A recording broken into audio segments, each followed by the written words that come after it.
Untuk lebih lanjut, kita sudah tergabung dengan Kepala Badan Pegawaian dan Pengembangan Sumber Daya Manusia Daerah Kabupaten Brebes, Bapak Syamsul Haris melalui sambungan virtual. Pak Haris, selamat malam. Selamat malam, Mbak Friska. Awalnya kasus ini terungkap seperti apa, Pak Haris?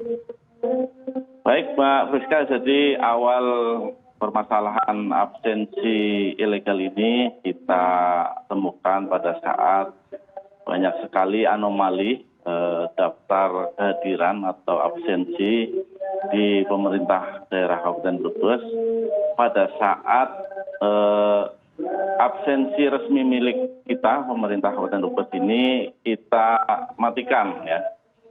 Di ketika titik lokasi koordinat absensi resmi kita matikan, seharusnya seluruh ASN itu tidak bisa melakukan absensi secara online.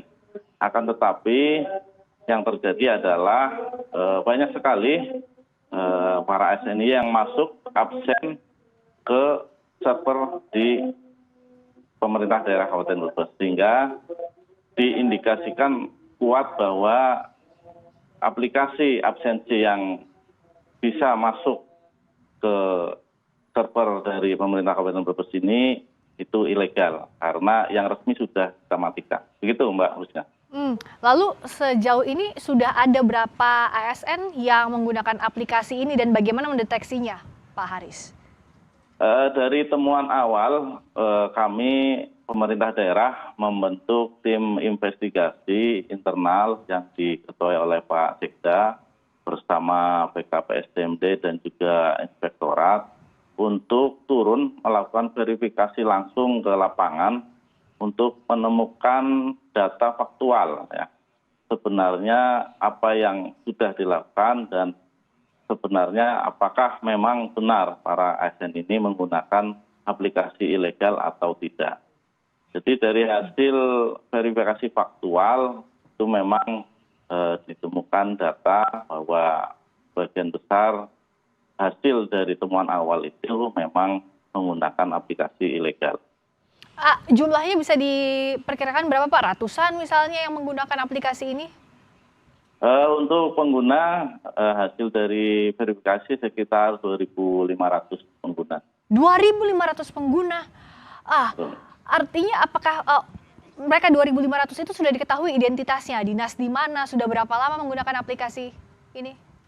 Ya, sudah kita verifikasi BNPB address, berarti nama dan juga asal dinas yang sudah kita lakukan pemeriksaan di lapangan. Itu datanya memang sudah kita verifikasi, Mbak. Hasilnya adalah sekitar 2.500. Nah, 2.500 orang itu sanksi apa yang diberikan, Pak Haris? Apakah memang sanksi etik atau bisa lebih dari itu atau bahkan pemecatan karena ini kan berbohong soal presensi? Ya, jadi ada beberapa tingkatan sanksi yang memang sudah kita laksanakan. Dari hasil pemeriksaan faktual, ini para pengguna ada beberapa sanksi yang sudah kita lakukan. Di antara yang pertama adalah pembinaan, ya, pembinaan kepada para pengguna, kemudian juga ada sanksi disiplin, ya, sanksi disiplin ringan yang sudah ditetapkan oleh pemerintah daerah terhadap para pengguna. Dan untuk pengguna aplikasi ini apakah mayoritas, karena pembuatnya juga kan salah satu yang ditangkap adalah guru ASN, apakah penggunanya mayoritas dari unsur guru atau ada unsur kedinasan lain, Pak, di Pemkab? Ya, untuk saat ini memang mayoritas dari guru, Pak, dan juga ada beberapa dari tenaga kesehatan. Ke guru ini tingkatan apa, Pak, banyaknya? Apakah merata SD, SMP, SMA? Yang kita berdasarkan kewenangan kita ada di guru SD dan juga SMP. Tapi sebagian besar memang guru SD karena memang jumlah guru SD kita sangat banyak. Saya nggak bisa bayangkan bagaimana dampaknya karena pasti artinya mereka presensi fiktif, mereka tidak masuk, ada murid-murid yang terlantar dan itu sudah terjadi bertahun-tahun, Pak.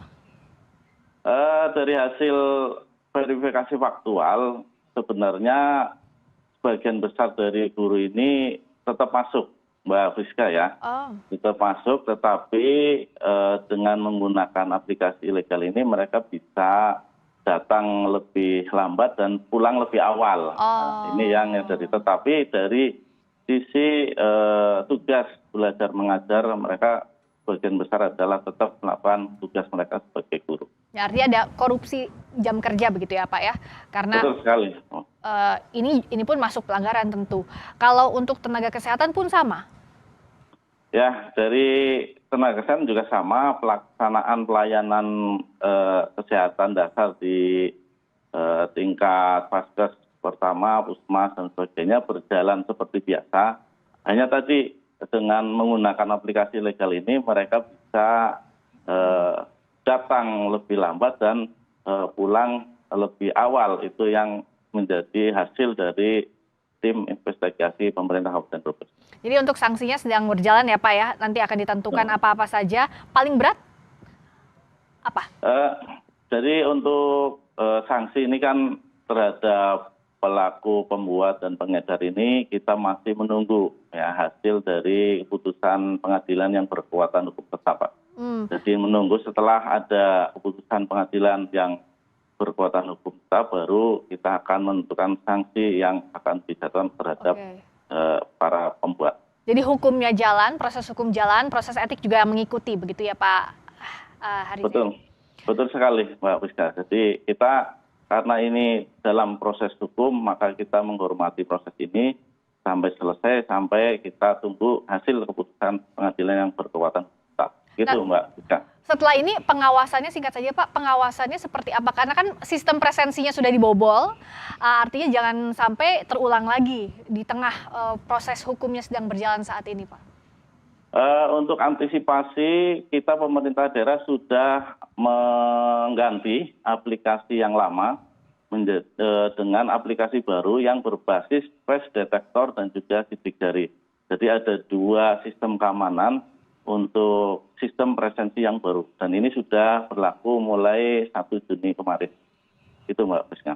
Ini jangan sampai terjadi dan harus ada sanksi tegas agar tidak ada yang coba-coba melakukan hal serupa. Terima kasih Kepala Badan Kepegawaian dan Pengembangan Sumber Daya Manusia Daerah Kabupaten Brebes, Pak Syamsul Haris. Selamat malam Pak, terima kasih. Terima kasih, selamat malam Mbak Friska.